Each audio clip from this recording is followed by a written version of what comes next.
Yo, King Commies, look out, tell them, look out for my worldview. Cloudy when you sinking, got you thinking it's a whirlpool. Caesar in your pockets, you can't see who's in your pockets, but Stevie's inner visions touch your eyes and make the world move. Wifey bob her head and make her curls move. Crown jewel is character, and this ain't immortality with fairy dust. Welcome to Belfast, dedicated to those deconstructing, reconstructing their faith. Today I want to do something different because I just finished this book. And if you've been following me at all, you know I'm on the Heiser train. So I just finished The Facade, which is his first in a two-part series of science fiction, apocalyptic / theological books. It's really weird to describe, but that's the best I can do. It's science fiction meets theology meets apocalyptic storytelling. Now, a few things I want to get to and talk about in talking about this book that just in my weird brain help me frame it. I think are interesting. Yeah.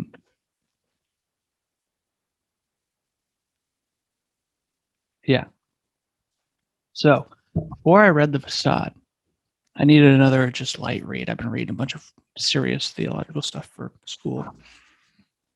I needed a light read, and I've got a whole bookshelf over there. That one. That is all John Grisham paperbacks. Not because I'm a huge Grisham fan, although I think he's good. Definitely not my favorite author, but they were, quarters or $1 at a lot of the thrift stores I would go to. So I was just like, hey, all right, fine. And I read The Firm, was his first book ever read. I thought it was really good. Now I've read 4 of his books: The Firm, Playing for Pizza, which was his worst book in my opinion, as far as the ones I've read.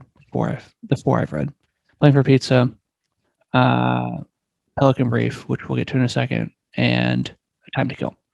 Firm, my favorite. There's a reason it was his first movie deal. It's good. So if you want a John Grisham recommendation, The Firm. But we're not here to talk about The Firm. But I did read Pelican Brief before I read The Facade. Now, here's what I find interesting. They both feature a governmental conspiracy that overarches the main story. They feature 2 central characters who are low on the totem pole of power or prestige in these conspiracies, or even in the worlds that all this is going on in. They feature a male and a female character who are the main characters, who are or become romantically involved. Spoilers a little bit. And just, I will be talking a little bit of spoilers, just an overarching plot elements of The Facade. So if you don't want to know some of those, then you can watch this after you read it.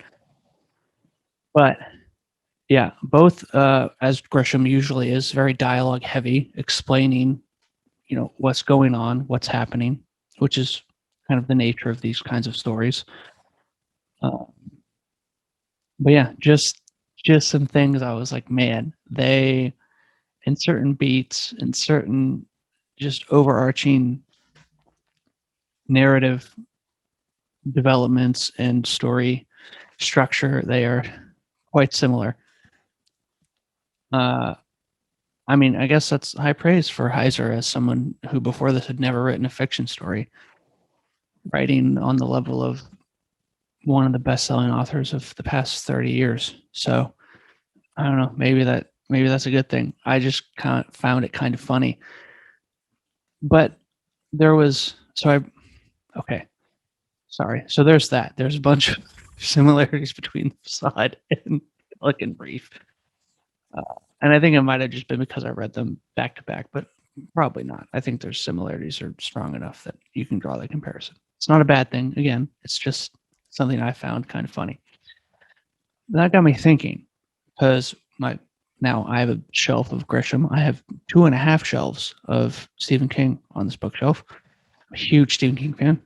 Probably my favorite author, at least as far as fiction is concerned. Now, he does have one nonfiction book, which I tell everybody who's serious about writing or wants to write to read. Stephen King's book on writing, A Memoir of the Craft. Fantastic. I have this physical copy. I have the audiobook, which I'll play a portion of just now. But he has a section when he finally gets through his little memoir, which is like very interesting to read, at least for me, because I'm curious about the man, where he talks about the craft of writing. And he talks about writing what you know. And I couldn't stop thinking about this section as I was reading The Facade, because I had been introduced to Heiser because of his theological works, right? And I was very nervous that, well, this guy who's so good at doing theology, writing,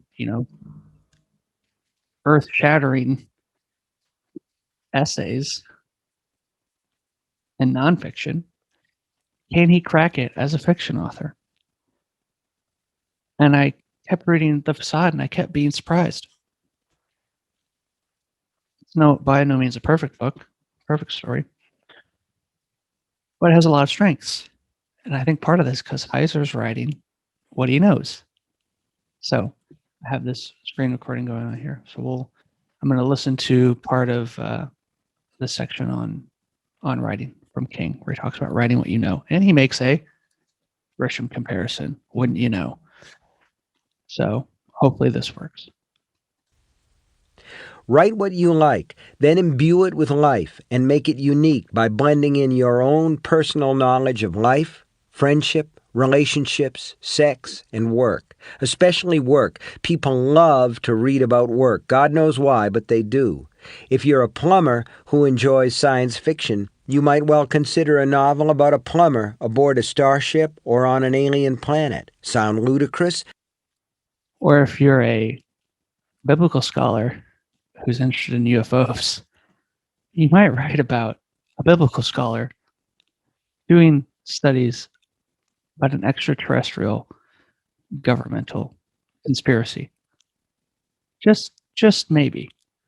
The late Clifford D. Simak wrote a novel called Cosmic Engineers, which is close to just that, and it's a terrific read. What you need to remember is that there's a difference between lecturing about what you know and using it to enrich the story. The latter is good. The former is not. Consider John Grisham's breakout novel, The Firm. In this story, a young lawyer discovers that his first job, which seemed too good to be true, really is. He's working for the mafia. Suspenseful, involving, and paced at breakneck speed, The Firm sold roughly 9 gazillion copies. What seemed to fascinate its audience was the moral dilemma in which the young lawyer finds himself. Working for the mob is bad, no argument there, but the frocking pay is great. You can drive a Beamer, and that's just for openers.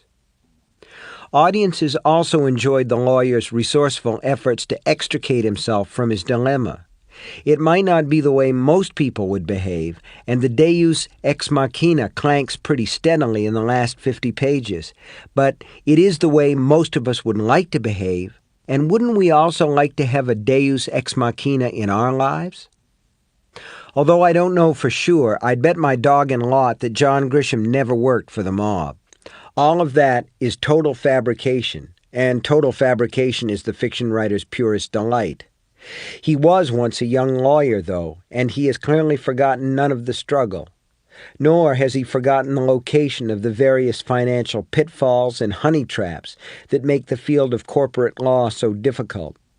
Using plain-spun humor as a brilliant counterpoint and never substituting cant for story, he sketches a world of Darwinian struggle where all the savages wear three-piece suits. And here's the good part. This is a world impossible not to believe. Grisham has been there, spied out the land and the enemy positions, and brought back a full report. He told the truth of what he knew, and for that, if nothing else, he deserves every buck the firm made.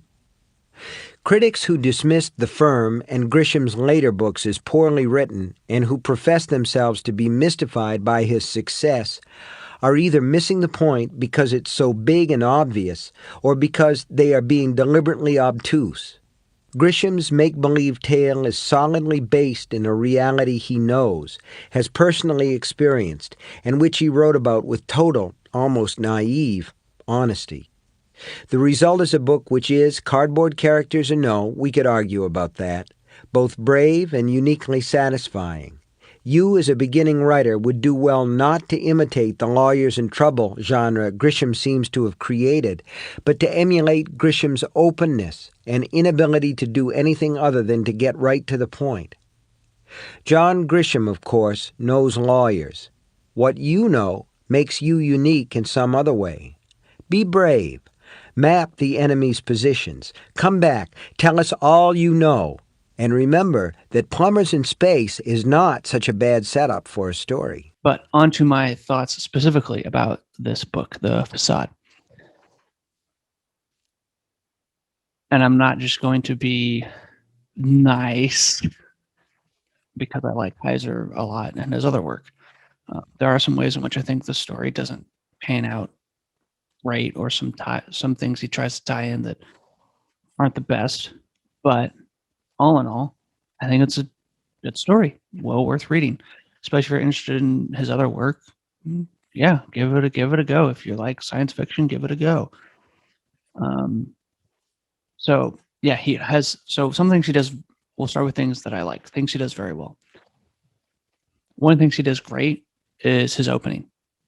He has a great opening that gets you right into the story, sets up a lot of mystery, and then just you don't know what's going on until the end. You can't.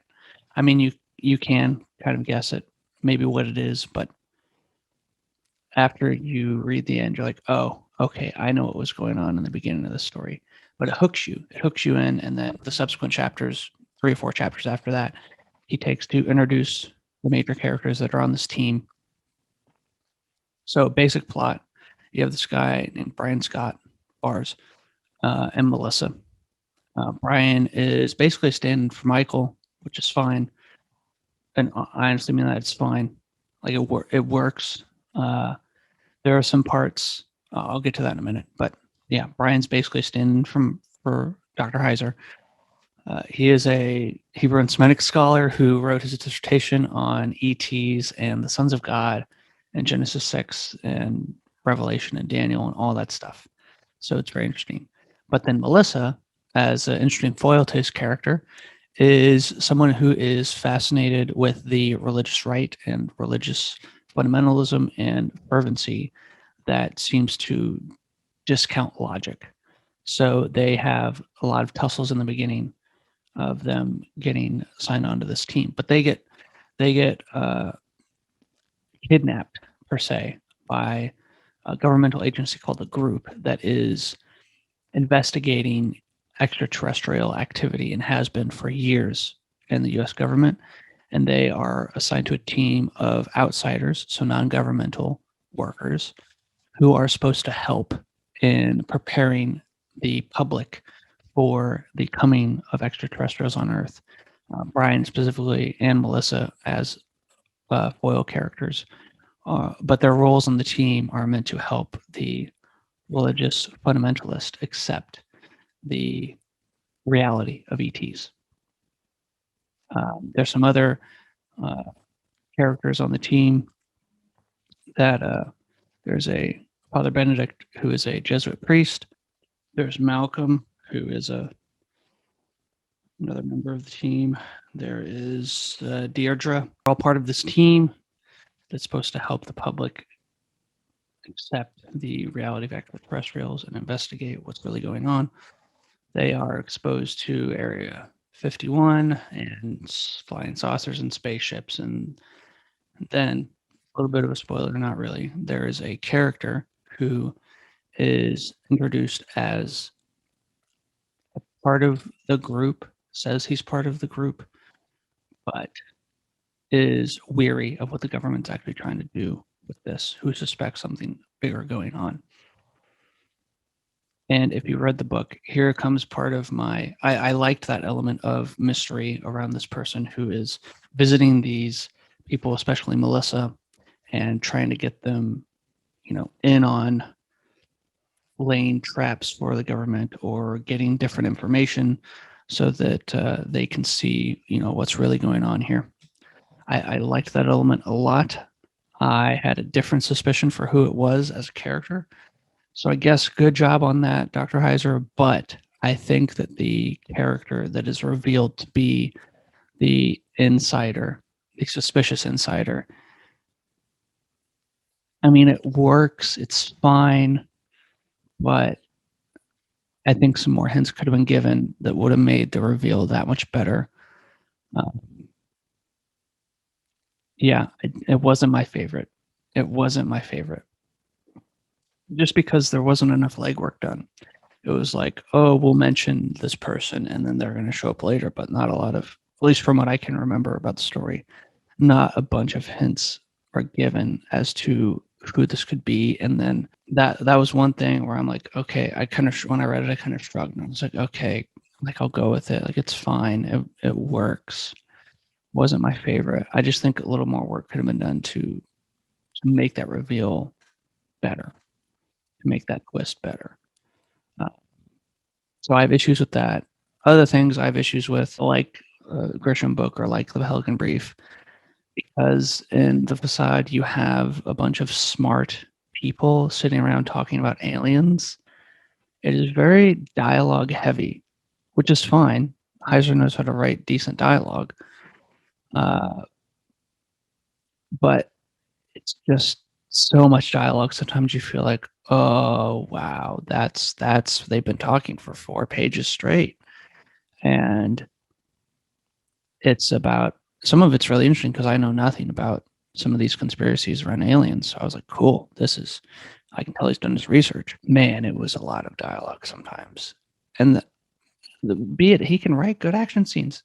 There's some action scenes, specifically one with him and Melissa that involve some dogs, that I was like, man, wow, you're doing the most here. Like, this is great.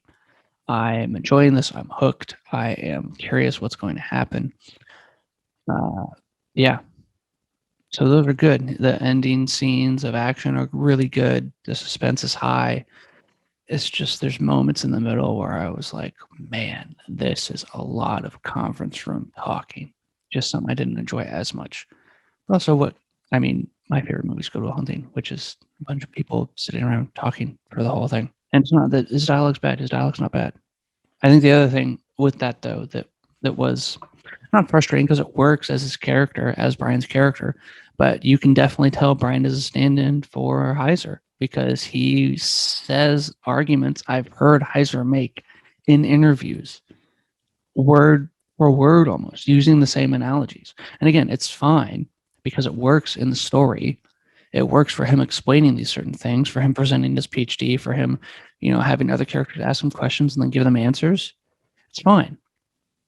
It works. It's not like he's breaking the fourth wall, giving us these long,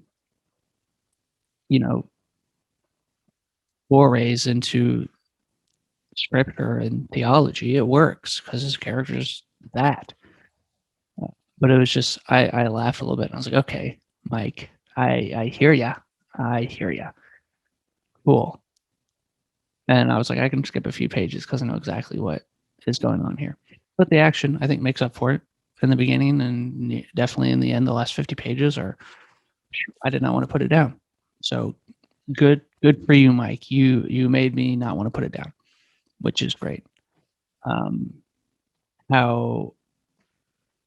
The tension's built well. There's moments where I was getting a little bit bored with all of the talking, and then he'd have a scene with the suspicious unknown character at the time, and I'd be like, okay, you got my attention again, right? So he's obviously aware of flow of the story and the plot, able to put those in there to keep you interested. Oh, another good thing I liked, there's some great characters, especially Father Benedict, Andrew Benedict, as the Jesuit priest that does some things that are very, very interesting at the end of the book. Those were great. I was so happy for that.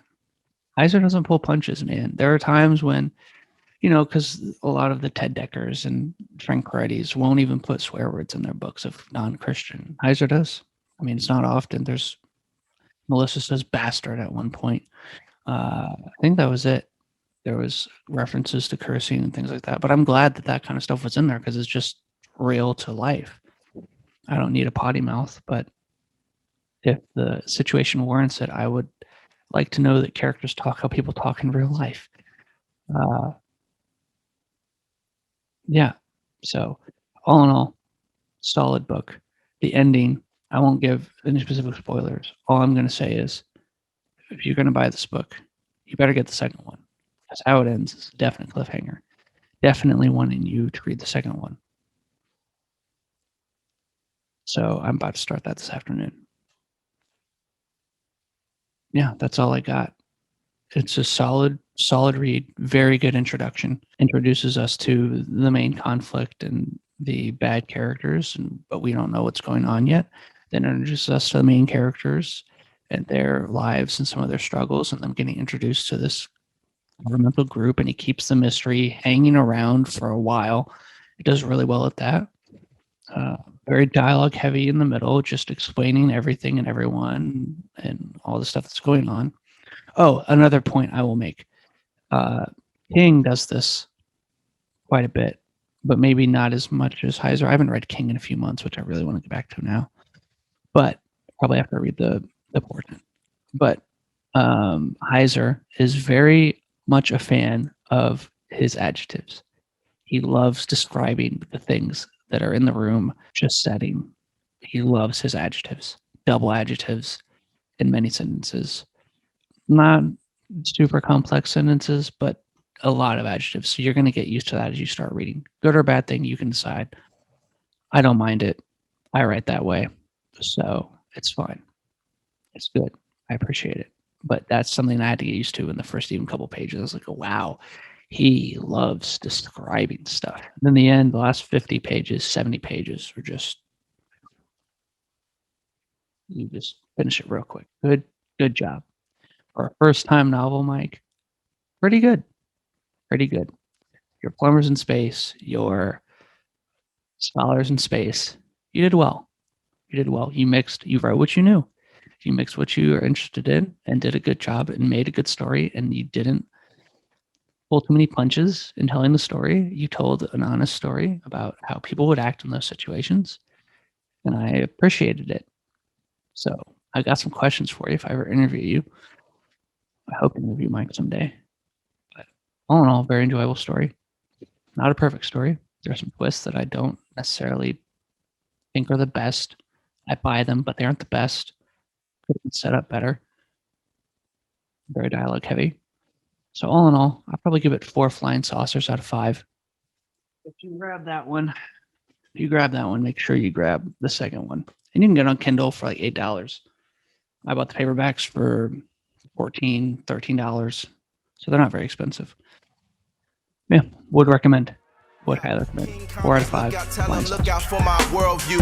Cloudy when you sinking, got you thinking it's a whirlpool. Caesar in your pockets, you can't see who's in your pockets, but Stevie's inner visions touch your eyes and make the world move. Wifey bob her head and make her curls move. Crown jewel is character, and this ain't immortality with fairy dust. Neverland, never say I never gave you hands. If I can't give them back, then you look like